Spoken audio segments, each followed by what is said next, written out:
ongoing thing.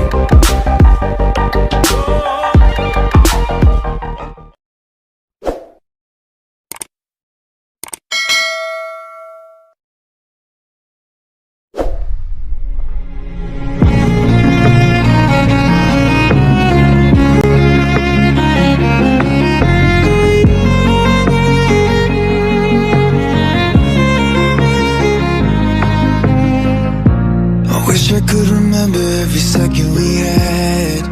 I know I tried to count them all one by one by one. But you don't get them back, you don't get them back. Take every memory we've ever had. Oh, I wanna live. Salam sejahtera untuk kita semua, para viewers dimanapun kita berada. Nah, pada video saya yang pertama ini, saya akan membagikan dan menjelaskan kepada kita semua bagaimana di dalam mata perkuliahan administrasi gereja baru ini saya akan menerangkan dan membagikan kepada kita tentang bagaimana administrasi gereja baru itu, atau bagaimana itu mata kuliah administrasi gereja baru.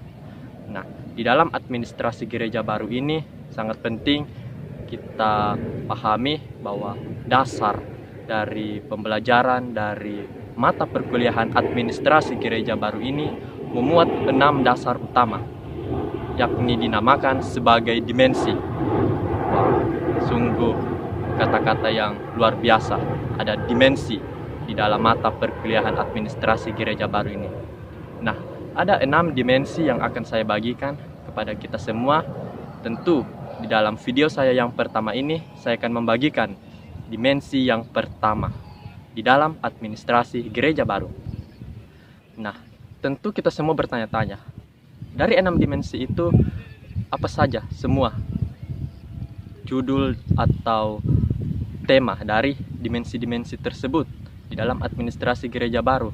Dimensi yang pertama yang akan saya bagikan pada kita semua yaitu dimensi yang pertama, yakni Alkitab, teologi, dan doktrin. Itu dimensi yang pertama di dalam mata perkuliahan administrasi gereja baru.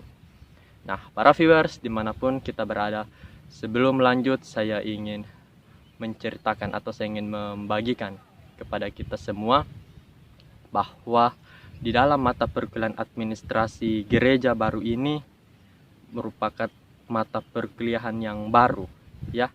Tentu ini adalah pergantian dari mata kuliah organisasi dan manajemen. Di dalam administrasi gereja baru ini kita mendapatkan banyak ilmu, banyak pemahaman yang sungguh luar biasa dari mata perkuliahan sebelumnya.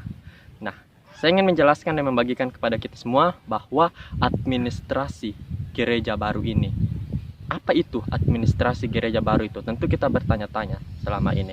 Nah, di dalam administrasi gereja baru itu, administrasi sebelumnya, yakni kita tahu administrasi gereja lama, sebelum kata baru, yakni sebelum kata lama.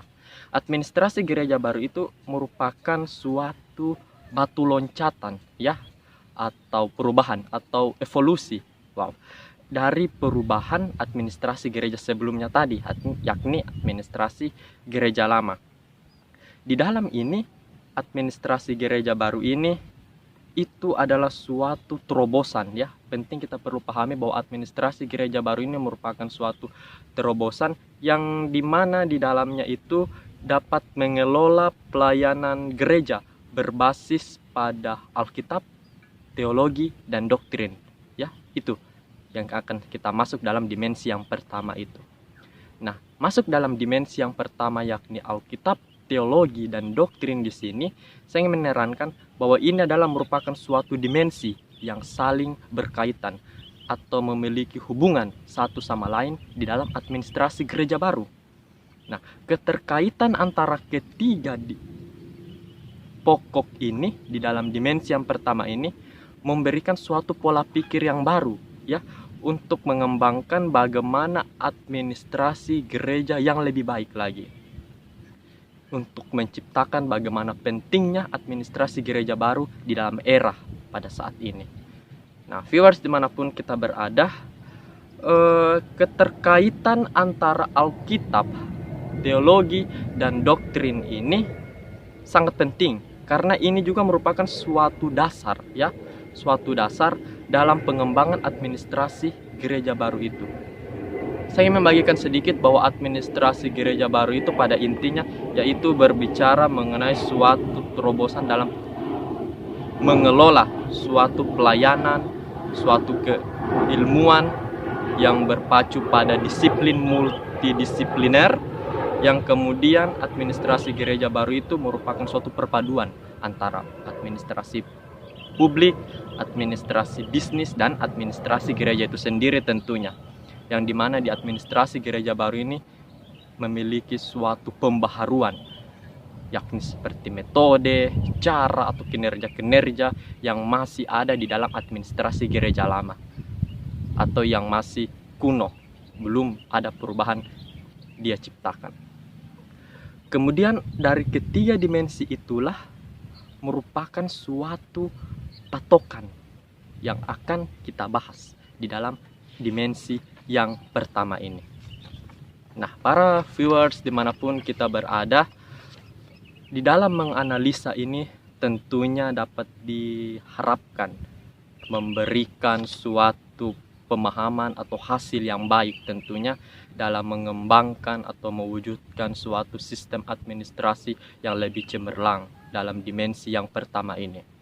Oke, lanjut tentang 3 pokok dalam dimensi yang pertama ini, yakni yang saya akan bahas, yakni yang pokok pertama yaitu Alkitab. Tentu kita tahu bahwa Alkitab itu merupakan suatu kitab suci agama Kristiani, yang dimana dalam pemahaman Kristiani tersebut Alkitab itu merupakan firman Allah. Itu melalui pemahaman iman Kristiani kita. Di dalam Alkitab, firman Allah ini kita berbicara mengenai 4 arti, yakni arti yang pertama bahwa firman Allah itu merupakan pribadi dari Yesus Kristus. Yang kedua, firman Allah yakni sebagai perkataan Allah. Kemudian yang ketiga yakni Alkitab itu disampaikan melalui mulut para hambanya. Dan yang keempat, Alkitab ini yang tertulis merupakan suatu petunjuk atau firman Allah yang menjadi manusia di dalam Yesus Kristus.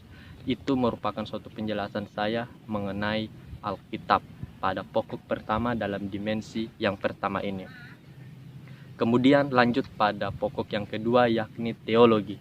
Seperti yang kita tahu bahwa teologi itu merupakan suatu atau ilmu yang mempelajari tentang bagaimana kaitan atau hubungan kita dengan Tuhan. Itu adalah teologi. Kemudian teologi itu dapat memampukan kita seseorang untuk lebih memahami tradisi-tradisi, budaya, atau bagaimana di dalam hubungan kita dengan Tuhan melalui pemahaman dari kepercayaan agama kita masing-masing. Jadi kebutuhan dari teologi tersebut yakni merupakan suatu tradisi-tradisi tersebut untuk menolong kita dalam menghadapi situasi-situasi atau kebutuhan dalam masa sekarang yang kita capai dan yang kita dapatkan di dalam teologi itu sendiri. Jadi secara umum teologi itu berbicara mengenai bagaimana hubungan kita dengan Tuhan meliputi dalam segala aspek yang ada. Kemudian yang terakhir yakni doktrin. Di sini saya ingin menjelaskan bahwa doktrin tersebut yaitu suatu bentuk tindakan untuk mengharuskan atau memaksakan bahwa apa yang harus diyakini dan dibenarkan itu harus disampaikan. Itu merupakan adalah doktrin.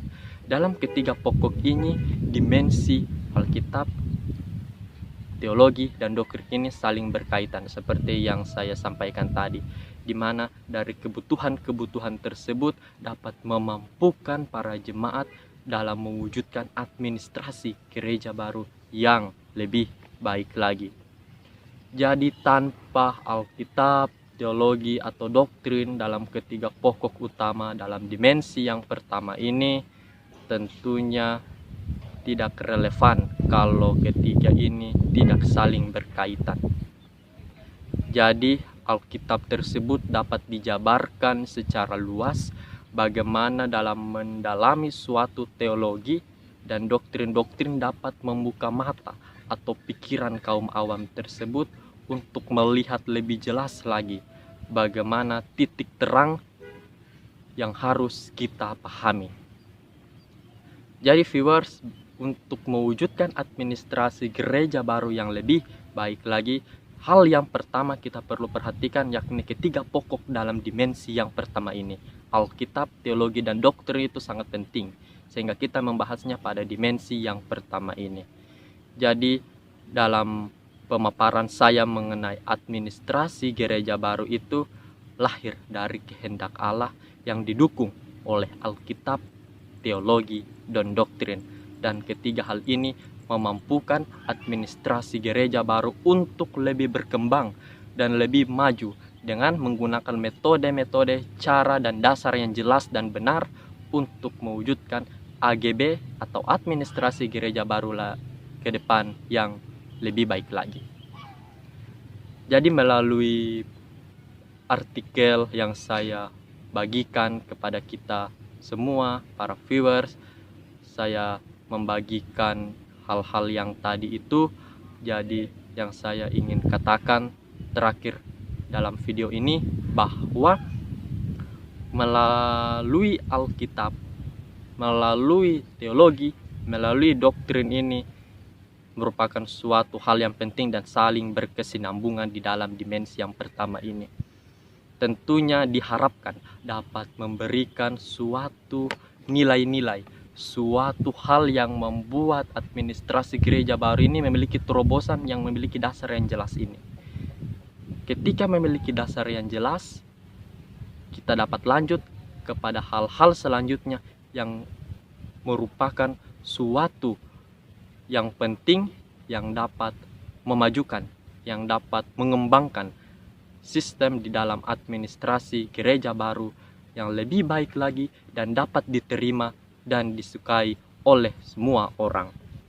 Dapat lebih baik, dapat terarah untuk menjangkau segala aspek, segala hal, sehingga dukungan dan dorongan di dalam melakukan suatu sistem keadministrasian khususnya di dalam gereja dapat menjadi lebih baik, lebih bagus, dan menjadi motivasi bagi semua orang.